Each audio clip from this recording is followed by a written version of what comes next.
নমস্কাৰ, আপোনালোক সকলোকে মই মোৰ ইউটিউব চেনেল লাৰ্ণ ইউটিউবলৈ স্বাগতম জনাইছোঁ। আজি আমি আলোচনা কৰিব ওলাইছোঁ বিশেষকৈ ছাত্ৰ ছাত্ৰীসকলৰ বাবে এটা অতি গুৰুত্বপূৰ্ণ বিষয়, সেয়া হৈছে ই লাৰ্ণিং ব্যৱস্থা। এই ক্ষেত্ৰত আপোনালোকৰ যদি ভিডিঅ'টো ভাল লাগে বা কিছু উপকাৰত অহা বুলি ভাবে তেতিয়াহ'লে এটা লাইক কৰিব, আৰু আপুনি যদি মোৰ এই চেনেলটোলৈ নতুনকৈ আহিছে অনুগ্ৰহ কৰি চেনেলটো ছাবস্ক্ৰাইব কৰি থব। সম্প্ৰতি সমগ্ৰ বিশ্বতেই ইণ্টাৰনেট ব্যৱস্থাই এক গুৰুত্বপূৰ্ণ ভূমিকা গ্ৰহণ কৰি আহিছে। এই ইণ্টাৰনেট ব্যৱস্থাৰ বিভিন্ন সুবিধাবোৰৰ ভিতৰত যিসকল জ্ঞান পিপাসু লোক আছে সেইসকলৰ বাবে ই লাৰ্ণিং ব্যৱস্থাটো অতিকৈ গুৰুত্বপূৰ্ণ। ইয়াৰ জৰিয়তে ছাত্ৰ ছাত্ৰীকে ধৰি জ্ঞানৰ প্ৰতি আসক্তি থকা লোকসকলে সহজে জ্ঞান আহৰণ কৰিব পাৰে। ই লাৰ্ণিং অৰ্থাৎ ইলেক্ট্ৰনিক লাৰ্ণিং আচলতে ই এটা ৱেব বেছ ট্ৰেইনিং ব্যৱস্থাহে। এই ব্যৱস্থাৰ জৰিয়তে যিকোনো সময়ত নিজৰ ইচ্ছা অনুসৰি যিকোনো শিক্ষা গ্ৰহণ কৰিব পৰাৰ সুবিধা আছে, আৰু সেইবাবে এই ব্যৱস্থা ট্ৰেডিশ্যনেল লাৰ্ণিং মেথডতকৈ কিছু পৰিমাণে সুবিধাজনক হয়। ইয়াৰ বিভিন্ন সুবিধা আছে, অসুবিধাও কিছু আছে, কিন্তু বেছিভাগ সুবিধাই দেখা যায়। আৰু সেই সুবিধাসমূহৰ ভিতৰত এই ব্যৱস্থাৰ জৰিয়তে আমি আমাৰ নিজৰ স্কিল বা দক্ষতা আমি বিকাশ কৰিব পাৰোঁ। আমি বহু নজনা কথা আমি এই ব্যৱস্থাৰ জৰিয়তে আমি জানিব পাৰোঁ। কিছু ক্ষেত্ৰত অনলাইন ক্লাছৰো সুবিধা থাকে, আমি অনলাইন ক্লাছ কৰিব পাৰোঁ। কিছুমান বিনামূলীয়া বা কিছুমান হয়তো পেইড চিষ্টেম আছে। তাৰোপৰি আমি বিভিন্ন প্লেটফৰ্মৰ পৰা বা বিভিন্ন ৱেবছাইটৰ পৰা আমি বিভিন্ন ধৰণৰ কোৰ্চ শিকিব পাৰোঁ। আমি য'ত ভাল লাগে তাত আমি যাব পাৰোঁ। এনে কোনো নিৰ্দিষ্ট কথা নাথাকে যে আমি এঠাইতে শিকিব লাগিব। আমি ইয়াত যদি ভাল নালাগে আমি আন ঠাইত শিকিব পাৰোঁ। যিটোৰ পৰা আমাৰ লাভ হয় আমি তালৈ যাব পাৰোঁ। তাৰ পিছতে এই ব্যৱস্থাটো হৈছে একেবাৰে কম খৰচী ব্যৱস্থা।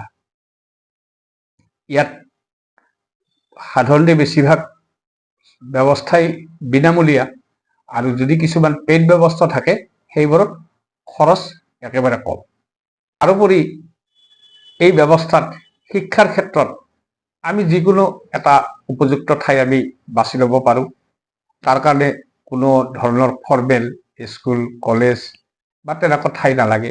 আমি নিজৰ ঘৰতে নিৰিবিলিকৈ বহি বা এটা ৰুমৰ ভিতৰত বহি আমি দৰ্জা বন্ধ কৰি আমি এই ব্যৱস্থাৰ জৰিয়তে আমি শিকিব পাৰোঁ বা শিক্ষা গ্ৰহণ কৰিব পাৰোঁ। তাৰ বাহিৰেও যিসকল লোক চাকৰিয়াল লোক বা আন বিভিন্ন কামত তেওঁলোক জড়িত থাকে, সময়ৰ তেওঁলোকৰ অভাৱ, তেওঁলোকৰ ফৰ্মেল এডুকেশ্যন কৰাৰ কোনো সুবিধাই নাথাকে, অথচ জ্ঞানৰ প্ৰতি তেওঁলোকৰ আসক্তি থাকে বা তেওঁলোকে নিজৰ দক্ষতা বিকাশ কৰিব খোজে, সেইসকল লোকৰ বাবে এইটো যথেষ্ট গুৰুত্বপূৰ্ণ এটা ব্যৱস্থা। তেওঁলোকে ইয়াৰ জৰিয়তে তেওঁলোকৰ আজৰি সময়ত হয়তো নিশা বা ৰাতিপুৱা যিকোনো যেতিয়াই তেওঁলোকৰ সুবিধা হয় সেই সময়ত এই ব্যৱস্থাৰ জৰিয়তে তেওঁলোকে নিজৰ প্ৰয়োজন অনুসৰি তেওঁলোকে শিক্ষা গ্ৰহণ কৰিব পাৰে। ইয়াৰ উপৰিও এই ব্যৱস্থাৰ বহুবোৰ ব্যৱস্থাত যিবোৰ কথা শিকোৱা হয় সেই ব্যৱস্থাবোৰত কিছুমান PDF নোট আকাৰে দিয়া হয় বা ইণ্টাৰনেটত বা সেই পৰ্টেলবোৰত বা সেই ৱেবছাইটবোৰত দিয়া থাকে। সেইসমূহ আমি সহজে ডাউনলোড কৰি ল'ব পাৰোঁ, আৰু ডাউনলোড কৰি লৈ আমি পিছত আকৌ কেতিয়াবা পাহৰি গ'লে বা আকৌ জানিব মন গ'লে বা অনুশীলন কৰিব ইচ্ছা কৰিলে আমি সেইবোৰ আমি আকৌ পঢ়ি চাব পাৰোঁ আৰু প্ৰয়োজন বোধে এইসমূহ আমি আমাৰ বন্ধু বান্ধৱৰ ওচৰলৈ আমি প্ৰেৰণ কৰিব পাৰোঁ, অৰ্থাৎ শ্বেয়াৰ কৰি দিব পাৰোঁ, যাতে তেওঁলোকেও এই নজনা বিষয়বোৰ শিকিব পাৰে। গতিকে মই ভাবোঁ যে ই লাৰ্ণিং ব্যৱস্থাই বিশ্বত এটা যথেষ্ট গুৰুত্বপূৰ্ণ ভূমিকা গ্ৰহণ কৰি আহিছে। আজি বিশ্ব দপদপে আগুৱাই গৈ আছে। এক কম্পিটিশ্যনৰ যুগ। কোনে কিমান আগুৱাব পাৰে তাৰ এক কম্পিটিশ্যন চলি আছে বা হৈ আছে।